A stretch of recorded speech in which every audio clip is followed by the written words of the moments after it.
ওরে সন্তান, কিভাবে আজকে মায়ের সাথে খারাপ ব্যবহার করো, বাবার সাথে কিভাবে খারাপ ব্যবহার করো। এই জন্য বৃদ্ধ মা বাবা যার ঘরে আছে, আমি বলবো রে সন্তান, ওই মা বাবার সাথে সৎ ব্যবহার করো। মা বাবার খেদমতের জন্য তুমি তৈরি হয়ে যাও। যদি মা বাবার সাথে বেয়াদবি করে থাকো, আজকে বাড়ির মধ্যে যায়া বলবা, মা আপনার সাথে কত বেয়াদবি করে ফেলেছি গো বাবা, আপনার সাথে কত বেয়াদবি করে ফেলেছি, আমাকে সন্তান হিসেবে মাফ করেন। মৃত্যু পর্যন্ত মা বাবার খেদমতের দায়িত্ব সন্তান নিতে হবে। তার পোশাকের দায়িত্ব, চিকিৎসা খরচের দায়িত্ব, খাবারের দায়িত্ব, অথবা তার মনের আশা পূরণ করার জন্য সন্তান তার সাধ্য অনুযায়ী চেষ্টা করতে হবে। কারণ মায়ের মতো দরদি পৃথিবীর মধ্যে আর কোনো মানুষ পাইবা না রে বান্দা। ওরে সন্তান, মায়ের মতো দরদি পৃথিবীর মধ্যে আর কেউ নাই, ঠিক কিনা জোরে বলেন। মায়ের মতন দরদি কেউ এই দুনিয়ায় পাইবা না, যে মায়ের পদতলে জান্নাত সন্তানের ঠিকানা। মায়ের মতন দরদি কেউ এই দুনিয়ায় পাইবা না, যে মায়ের পদতলে জান্নাত সন্তানের ঠিকানা। যখন আল্লাহ সৃষ্টি করেন মায়েরই গর্ভের ভিতরে, যখন আল্লাহ সৃষ্টি করে মায়েরই গর্ভের ভিতরে, নাবি দিয়া খুদা মিঠাই, আল্লাহ নাবি দিয়া খুদা মিঠাই, মুখে না বাকুন লাগলো না, যে মায়ের পদতলে জান্নাত সন্তানের ঠিকানা। মায়ের মতন দরদি কেউ এই দুনিয়ায় পাইবা না, যে মায়ের পদতলে জান্নাত সন্তানের ঠিকানা। وفضل زمانا على زمان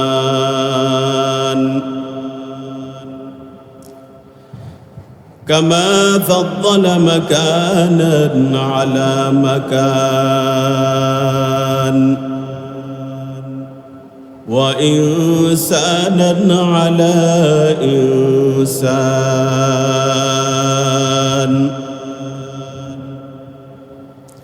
ونشهد أن لا إله إلا الله وحده لا شريك له،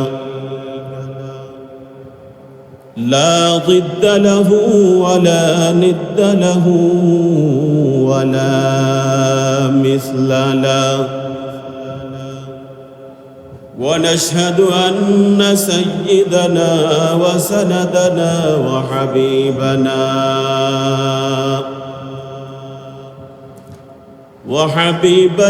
وطبيبنا وطبيب قلوبنا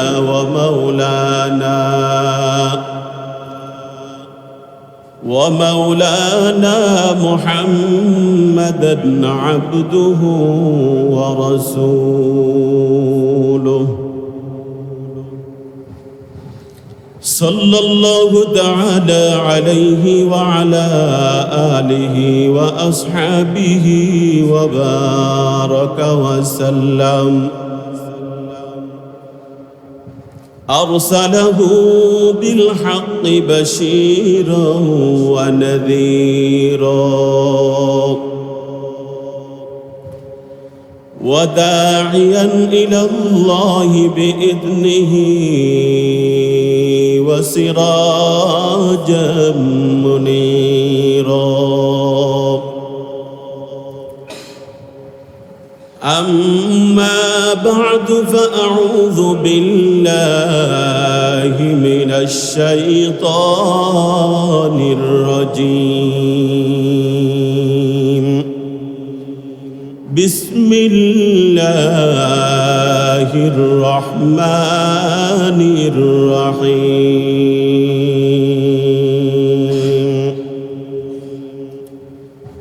واعبدوا الله ولا تشركوا به شيئا وبالوالدين إحسانا.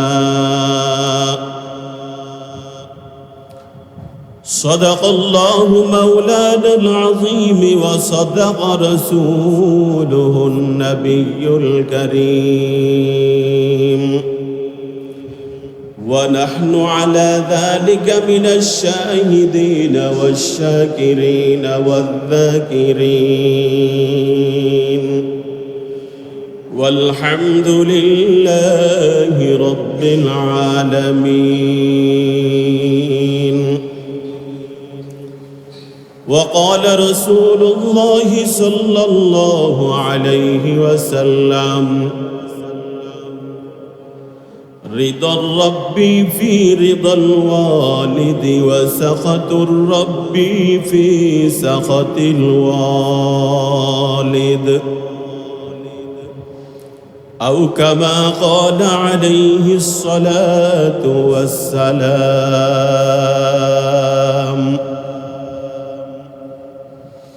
وقال تعالى في شان حبيبه ومحبوبه ومعشوقه مخبرا وآمرا: إن الله وملائكته يصلون على النبي يا أيها الذين آمنوا صلوا عليه وسلموا تسليما. اللهم صل على محمد وعلى آل محمد كما صليت على إبراهيم وعلى آل إبراهيم إنك حميد مجيد. اللهم بارك على محمد وعلى آل محمد كما باركت على إبراهيم وعلى آل إبراهيم إنك حميد مجيد.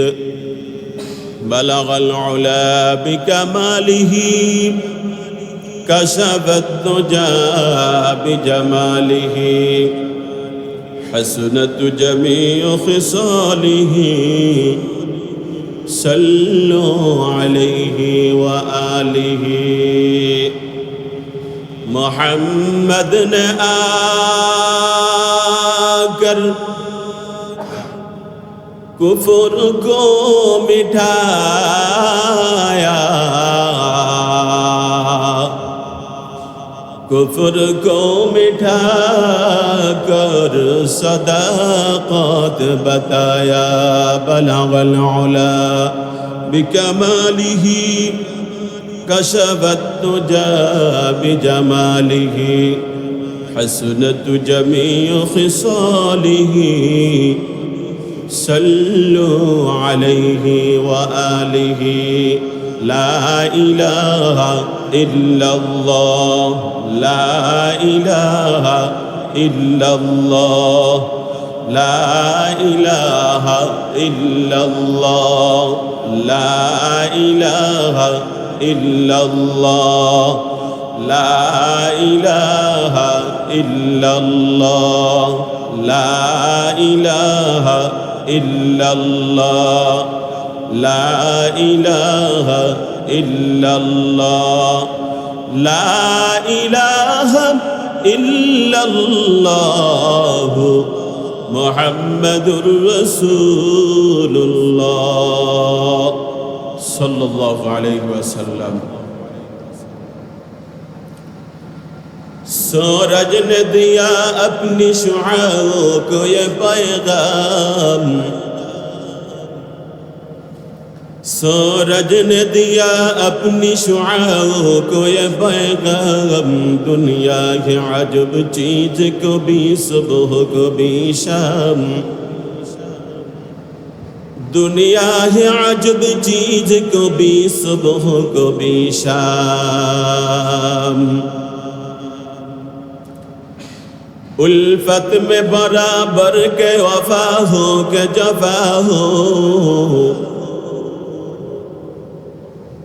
उल्फत में बराबर के वफा हो के जफा हो हर चीज में लज्जत है अगर दिल में मजा हो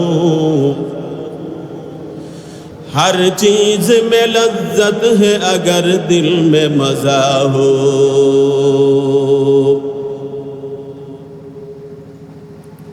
दुनिया में हो दुनिया का तलबगार नहीं हो दुनिया में हो दुनिया का तलबगार नहीं हो बाजार से गुजर हो खरीदार नहीं हो बाजार से गुजर हो खरीदार नहीं हो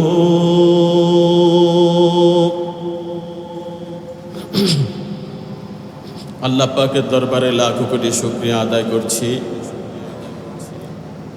যে মহান রব্বুল আলামিন আমাকে আপনাকে দুনিয়ার বিভিন্ন জায়গা থেকে এলাকার বিভিন্ন জায়গা থেকে সুস্থতার সাথে নিরাপদে ঐতিহ্যবাহী বাসপুকুরিয়া বাজার কেন্দ্রীয় জামে মসজিদে জুমার খুতবায় অংশগ্রহণ করার তৌফিক দান করেছেন। এজন্য আল্লাহ পাকের দরবারে শুকরিয়া আদায় করি, সকলে দিল থেকে বলি আলহামদুলিল্লাহ। সম্মানিত হাজিরিন, আমি আপনাদের সম্মুখে পবিত্র কুরআনুল কারীম থেকে একটি আয়াত কারিমা তেলাওয়াত করেছি। রাসূল করিম সাল্লাল্লাহু আলাইহি ওয়াসাল্লামের পবিত্র জবান মুবারকের হাদিসে পাক থেকে ছোট্ট একটি হাদিসে পাক তেলাওয়াত করেছি। তেলাওয়াতকৃত আয়াত ও হাদিসে পাকের উপরে অল্প সময়ে আমি আপনাদের সামনে সহি তরিকায় কিছু কথা বলার জন্য ইচ্ছা পোষণ করেছি। আল্লাহ পাক রব্বুল আলামিন যেন এমন কিছু কথা বলার তৌফিক দান করেন যেই কথাগুলো এই মুহূর্তে আমার আপনার সকলের জন্যই প্রয়োজন।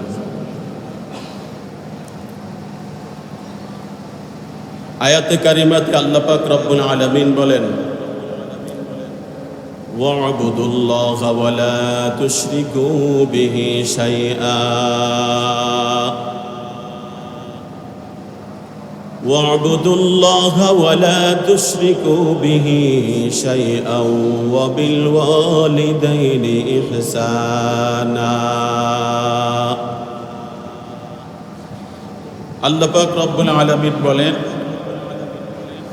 তোমরা আল্লাহ পাক রব্বুল আলামিনের ইবাদত করো, ওয়ালা তুশরিকু বিহি শাইআ, আল্লাহ পাক রব্বুল আলামিনের সাথে কাউকে শরীক করো না, অংশীদারিত্ব বানিও না। ওয়া বিল ওয়ালিদাইনি ইহসানা, এবং পিতামাতার সাথে সৎ ব্যবহার করো। এই আয়াতে আল্লাহ পাক রব্বুল আলামিন আল্লাহর সাথে কাউকে শরীক যেন না করে, শুধু যেন আল্লাহ পাকের ইবাদত করে, সে আদেশ করেছেন এবং পিতামাতার খেদমতের কথা বলেছেন। পিতামাতার খেদমত সম্পর্কে আল্লাহ তাআলা অন্য আয়াতের মধ্যে বলেন, وَوَصَّيْنَا الْإِنسَانَ بِوَالِدَيْنِ إِحْسَانًا। আল্লাহ পাক রব্বুল আলামিন বলেন, وَوَصَّيْنَا الْإِنسَانَ, মানুষদেরকে আল্লাহ পাক রব্বুল আলামিন আদেশ করেছেন পিতামাতার সাথে সৎ ব্যবহার করার জন্য। অন্য আয়াতে আল্লাহ পাক রব্বুল আলামিন বলেন, وَقَضَى رَبُّكَ أَلَّا تَعْبُدُوا إِلَّا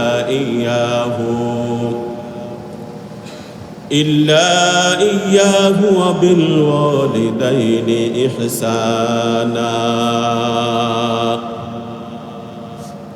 আল্লাহ পাক রব্বুল আলামিন বলেন, وَقَضَى رَبُّكَ, তোমাদের প্রভু আদেশ করছেন, ফায়সালা করেছেন,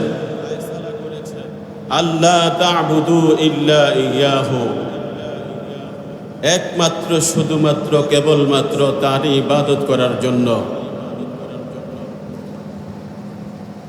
ওয়াবিল ওয়ালিদাইনি ইহসানা, এবং পিতামাতার সাথে সৎ ব্যবহার করার জন্য। বহু আয়াতে আল্লাহ পাক তার ইবাদতের পর পিতামাতার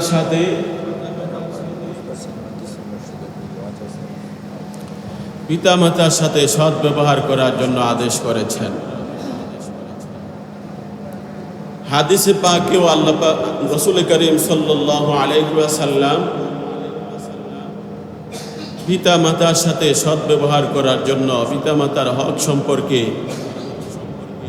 অনেক বর্ণনা রাসূল করিম সাল্লাল্লাহু আলাইহি ওয়াসাল্লামের পক্ষ থেকে বর্ণিত হয়েছে। হাদিসে পাকের মধ্যে নবীজি বলেন,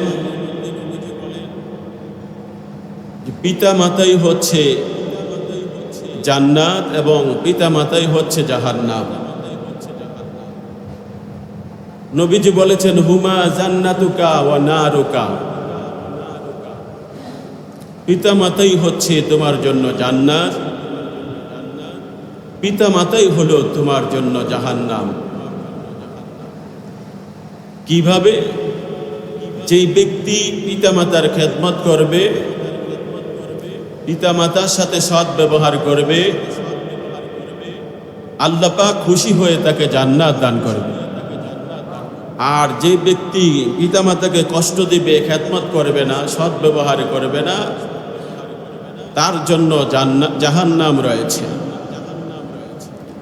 এক হাদিসের মধ্যে নবীজি বলেন, রিদার রাব্বি ফি রিদাল ওয়ালিদি ওয়া সাখাতুর রাব্বি ফি সাখাতিল ওয়ালিদ। নবীজি হাদিসে পাকের মধ্যে বলেন, পিতামাতার সন্তুষ্টি হলো আল্লাহ পাক রব্বুল আলামিনের সন্তুষ্টি। পিতামাতা যদি সন্তুষ্ট হয়, খুশি হয়, আল্লাহ পাক রব্বুল আলামিন ওই সন্তানের উপরে খুশি হয়ে যায়। আর যদি পিতামাতা সন্তানের উপরে অসন্তুষ্ট হয়, আল্লাহ পাক রব্বুল আলামিন ওই সন্তানের উপরে অসন্তুষ্ট হয়ে যায়। পিতামাতার সন্তুষ্টিতে আল্লাহ তাআলা খুশি, আর পিতামাতার অসন্তুষ্টিতে আল্লাহ তাআলা অসন্তুষ্ট হয় না। হাদিসে পাকের মধ্যে নবীজি বলেন, এক সাহাবী নবীজির দরবারে এসে বললেন, ইয়া রাসূলুল্লাহ, ইয়া হাবিবাল্লাহ, আল্লাহ পাক রব্বুল আলামিনের ইবাদতের পর এবং নবীজিকে মহাব্বতের পরে, নবীজির আনুগত্যের পরে আমি কাকে বেশি অনুসরণ করব, কাকে বেশি অনুকরণ করব, কাকে বেশি ভালোবাসবো, মহাব্বত করব?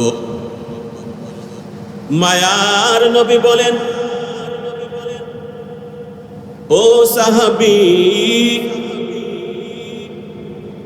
আল্লাহ এবং নবীজির আনুগত্যের পর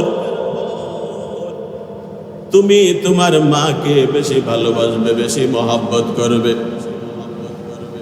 ওই সাহাবী আবার বললেন, ইয়া রাসূলুল্লাহ, আল্লাহ এবং নবীজির আনুগত্যের পর আমি কাকে বেশি ভালোবাসবো, কাকে বেশি মহব্বত করব, কার বেশি খেদমত করব? নবীজি বললেন, সাহাবীরে, আল্লাহ এবং নবীজির আনুগত্যের পরে তোমার মাকে বেশি ভালোবাসবে, মাকে বেশি মহব্বত করবে, মার আনুগত্য করবে। ওই সাহাবী আবার বললেন, ইয়া রাসূলুল্লাহ, আল্লাহ এবং নবীজির আনুগত্যের পর আমি কাকে বেশি ভালোবাসবো, কাকে বেশি মহব্বত করব? তৃতীয়বার নবীজি বললেন, ও সাহাবী, আল্লাহ এবং নবীজির মহব্বতের পর, আল্লাহ এবং নবীজির আনুগত্যের পরে তুমি তোমার মাকে বেশি ভালোবাসবে, মাকে বেশি মহব্বত করবে। সাহাবী আবারও জিজ্ঞাসা করলেন, ইয়া রাসূলুল্লাহ, এরপরে কার আনুগত্য করব, কার অনুসরণ করব? চতুর্থবার নবীজি বললেন, তোমার বাবাকে বেশি ভালোবাসবে। আমার ভাইরা, চিন্তা করে দেখেন, নবীজি 3 বার মায়ের কথা বললেন আর একবার বাবার কথা বললেন। কারণটা কি? হাদিসে পাকের মধ্যে 3 বার মায়ের কথা আর একবার শুধু বাবার কথা বললেন। কারণ হলো, মা 3টি কষ্ট সহ্য করে সন্তানের জন্য, এককভাবে বাবা সেটা সহ্য করতে হয় না। 1 নাম্বার হলো, মা 10 মাস 10 দিন সন্তানকে পেটের মধ্যে ধারণ করে এককভাবে। মা যত সহ্য করে সন্তান পেটের মধ্যে নিয়ে, বাবা সেই কষ্ট সহ্য করে না। যখন নাকি সন্তান পেটের মধ্যে ধারণ করে, সন্তান মায়ের পেটের ভিতরে যখন অবস্থান করে, মায়ের কত কষ্ট, এত কষ্ট হয়, শুধুমাত্র কেবলমাত্র এককভাবে মা সহ্য করে, কিন্তু বাবা এর মধ্যে শরীক নাই। দেখেন, যখন সন্তান মায়ের পেটের ভিতরে থাকে, তখন মায়ের খানা বন্ধ হয়ে যায়, আরামায়াস বন্ধ হয়ে যায়। মা খাবারের সময় বমি হয়ে যায়, বমি করে, অথবা শরীরের মধ্যে অশান্তি সৃষ্টি হয়, দুর্বলতা তৈরি হয়ে যায়, দুর্বলতা চলে আসে। সন্তান যখন পেটের ভিতরে 7 থেকে 8-9 মাস বয়স হয়ে যায়, তখন সন্তান এদিকে লাথি মারে, পেটের ভিতরে ওই দিকে লাথি মারে। মা যখন নাকি ঘুমাইছিল, তখন সন্তানটা পেটের মধ্যে যখন নাকি আঘাত করেছে, মায়ের কলিজাটা পর্যন্ত ব্যথায় জর্জরিত হয়ে গেছে, আরামের ঘুমটা হারাম হয়ে গেছে। পাশের মানুষগুলো আরামে ঘুমায়, আর মা সন্তান যখন পেটের ভিতরে লাথি মেরেছিল, লাথি মারার সঙ্গে সঙ্গে মায়ের ঘুমটা চলে গেছে। সারা দিন সারা রাত্র বসে বসে রাত্রটা কাটিয়েছিল, মায়ের চোখের মধ্যে কোনো ঘুম নাই। আর বাবা পাশের বিছানার মধ্যে ঘুমায়। এই কষ্ট শুধু মা সহ্য করে, কিন্তু বাবা সহ্য করে না রে গোলাম। এই জন্য মায়ের কথা 3 বার হাদিসে পাকের মধ্যে বলা হয়েছে। আবার যখন নাকি মা সন্তান প্রসব করে, সন্তান দুনিয়ার মধ্যে প্রসব করার সময় যে কষ্ট, শুধুমাত্র মাই জানে যে কষ্ট। দুনিয়ার বৈজ্ঞানিক যেখানে ফেল হয়ে যায়, ডাক্তার যেখানে ফেল হয়ে যায়, যেটুকু সৌর জায়গা দিয়ে এই বাচ্চাটা কিভাবে দুনিয়াতে ভূমিষ্ঠ হবে, যেখানে ডাক্তাররাও ফেল হয়ে যায়, বৈজ্ঞানিকরাও ফেল হয়ে যায়, ওইখানে মা কিভাবে সন্তানটা প্রসব করে। যখন নাকি প্রসব ব্যথা শুরু হয়, তখন মনে হয় যেন 7 আসমান 7 জমিন মায়ের মাথার উপরে উঠায়া দেওয়া হয়েছে। এরপরে যখন নাকি সন্তানটা দুনিয়ার মধ্যে ভূমিষ্ঠ হয়, মায়ের কষ্টের কোনো সীমা থাকে না। মা সন্তানকে নিয়ে এত আরামে থাকার জন্য ব্যবস্থা করে দেয়, এত সুন্দরভাবে বিছানা করে দেয়। শীতের রাত সন্তান যখন বিছানার মধ্যে পেশাব করে বিছানা ভিজায়া ফেলে, তখন মা সন্তানটাকে শুকনা জায়গায় রাখার জন্য ব্যবস্থা করে দেয়। তার জামা কাপড়গুলো পরিষ্কার করে, শুকনা জামা কাপড় দিয়ে পরিষ্কার করে তারপরে তাকে শুকনা বিছানার মধ্যে ব্যবস্থা করে দেয়। আবার যখন নাকি সেই জায়গায় পেশাব করে ভিজায় ফেলে, আবার মা তাকে শুকনা জায়গায় ব্যবস্থা করে দেয়। ভিজা জায়গায় মায়ে শুইয়া সন্তানকে শুকনা জায়গায় রাখার জন্য ব্যবস্থা করে দেয়। রে সন্তান, চিন্তা করে দেখো আজকে আমরা মা বাবার সাথে কিভাবে খারাপ ব্যবহার করি। মা সন্তানের জন্য কত কষ্ট আর কত মেহনত করি। যখন নাকি সন্তানটা শীতের রাতে বিছানা ভিজা ফেলে, তখন মা যদি কোনো জামা কাপড় না পায়, নিজের কাপড়টাকে দিয়ে সন্তানকে জড়াইয়া এরপরে বুকের মধ্যে রেখে সারা রাত্র ঘুমায় না। অন্য মানুষগুলো ঘুমায়, বাবা ঘুমায়, অন্য সন্তানগুলো ঘুমায়, কিন্তু সন্তানকে আরামে রাখার জন্য, সন্তানকে আরামের ঘুম ঘুমানোর জন্য মা ব্যবস্থা করতে গিয়ে নিজের ঘুমকে বিসর্জন দিয়ে দেয়। আবার যখন একটু ঘুমের তন্দ্রা এসে যায়, সন্তান যখন একটু কান্নার আওয়াজ দেয়, তখন মা আবার জাগ্রত হয়ে যায়। মায়ের কোনো ঘুম নাই। এমনও আছে 24 ঘন্টার মধ্যে সন্তানের পেছনে মেহনত করতে করতে মা ঘুমাইতে পারে না, মা খাবার খাইতে পারে না।